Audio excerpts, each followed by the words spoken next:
Hello and welcome back. তো আজকের আমরা কথা বলবো দুটো ডার্ক টুইস্টেড থ্রিলার নিয়ে, যেটা ফ্রিতে অ্যাভেলেবেল রয়েছে ইন হিন্দি ডাব। তো সিনেমা দুটোর ব্যাপারে বলার আগে আমি বলতে চাই 95% মানে 95% লোকেরা আমার ভিডিও দেখে কিন্তু সাবস্ক্রাইব করে না।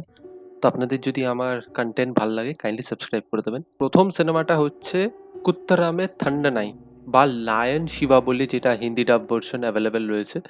তো স্টোরিতে দেখাচ্ছে যে আমাদের প্রোটাগনিস্ট যে রয়েছে রবি, তার টানেল ভিশন রয়েছে, মানে তার দৃষ্টিশক্তি ক্ষীণ থেকে ক্ষীণতর হয়েছে, তার কোনো পেরিফেরাল ভিশন আর নেই।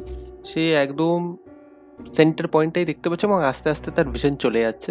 সে একটা হাউসিং কমপ্লেক্সে থাকে এবং তার সামনে যে কলোনির যে বাড়িটা রয়েছে সেখানে একজন মেয়ে থাকে। তো তার বাড়িতে প্রায় লোক আসে। তো একদিন সে দেখতে পাচ্ছে তার ওখান থেকে একজন, মানে তার বস বেরোচ্ছে এবং তারপর সে খবর পাচ্ছে যে মেয়েটি মারা গেছে। তারপর কি হয় না হয়, মেয়েটির একটি প্রেমিকও রয়েছে। তো একজন বস রয়েছে, একজন প্রেমিক রয়েছে। কে মেরেছে কি না মেরেছে, রবি এর ভিতর জড়িয়ে পড়ে। সেই নিয়ে হচ্ছে পুরো গল্পটা। বেশি বড় না, 90 মিনিটের সিনেমা, পুরো টান টান টু দ্য পয়েন্ট দৌড়ায়, বেশি লয়টার করে না।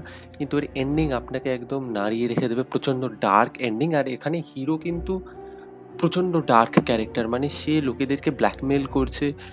এই যে দুজন সাসপেক্ট রয়েছে তাদেরকে ব্ল্যাকমেল করছে, তাদের থেকে কনস্ট্যান্টলি টাকা নিচ্ছে এবং এন্ডিং আপনাকে প্রচণ্ডভাবে হন্ট করবে এবং টুইস্টেড এন্ডিং। তো এটা ফ্রিতে অ্যাভেলেবেল রয়েছে ডিজনি প্লাস হটস্টারে। নাম হচ্ছে লায়ন শিবা। তো আপনারা চাইলে দেখতে পারেন, লিঙ্ক আমি ডেসক্রিপশনে দিয়ে দেবো। তো আপনারা যারা ডার্ক টুইস্টেড থ্রিলার ফ্রিতে হিন্দি ডাব দেখতে চান, হাইলি রেকমেন্ড করবো এটা দেখুন।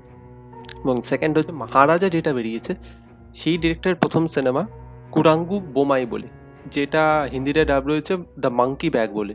আসল যে তামিল ভার্সনে যে সিনেমাটা বেরিয়েছিল সেটা 1 ঘন্টা 45 মিনিটের মতন, কিন্তু ডাব ভার্সনটা 1 ঘন্টা 32 মিনিটের মতন। আমি লিঙ্ক ডেসক্রিপশনে দিয়ে দেবো। তো ওখানে দেখাচ্ছে যে আমাদের যে প্রোটাগনিস্ট রয়েছে, সে কাজসূত্রে একটা নতুন শহরে আসে এবং সে একটা ব্যাগ, একটা সাসপিশিয়াস ব্যাগ পায় এবং সে ব্যাগটা তার জীবন ঘুরিয়ে রেখে দেয়।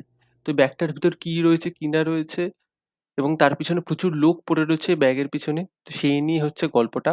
তাছাড়া অন্য একটা টাইম লাইনে দেখাচ্ছে যে একটা মূর্তি স্মাগলের একটা ব্যাপার রয়েছে, যার জন্য একজন ডনের রাইট হ্যান্ড শহরে এসছে এবং একটা ডিলারের সাথে দেখা করতে এসছে। এবং তারপর সেই রাইট হ্যান্ডের কি হয় এবং সেই ডনের কি হয়, এবং মূর্তি চুরির সময় যে একটা বিশাল বড় অঙ্কের টাকা রয়েছে সেটা কিভাবে ইনভলভ হয়, এবং পুরো ঘটনাটা আমাদের হিরোর যে ক্যারেক্টারটা রয়েছে তার জীবন কিভাবে ঘুরিয়ে রেখে দেয়, সে নিয়ে হচ্ছে এই সিনেমাটা। এবং এর এন্ডিং প্রচন্ড ডার্ক, প্রচন্ড হন্টিং। এবং আমরা এই ডিরেক্টরকে জানি নিথিলান স্বামীনাথন বলে, সে টাইম লাইন নিয়ে প্রচন্ড ভালোভাবে খেলে। তো এখানেও সেই জিনিসটা রয়েছে, যে জিনিসটা আপনি মহারাজায় পাবেন। এবং মহারাজার সিনেমাটা যেরকম ডার্ক, এটাও ইকুয়ালি ডার্ক, এবং আপনি একটা কোরিয়ান টাচ পাবেন তার রাইটিং এবং ডিরেকশন স্টাইলের ভিতর। প্রচন্ড হাইফাই কিছু না, প্রচন্ড গ্রাউন্ডেড এবং প্রচুর সোসাইটির উপর কমেন্ট্রি করছে এই দুটো সিনেমায়। তো যারা যারা হিন্দিতে দেখতে চান, ডার্ক থ্রিলার দেখতে চান, আমি হাইলি রেকমেন্ড করবো এই সিনেমা দুটো দেখুন।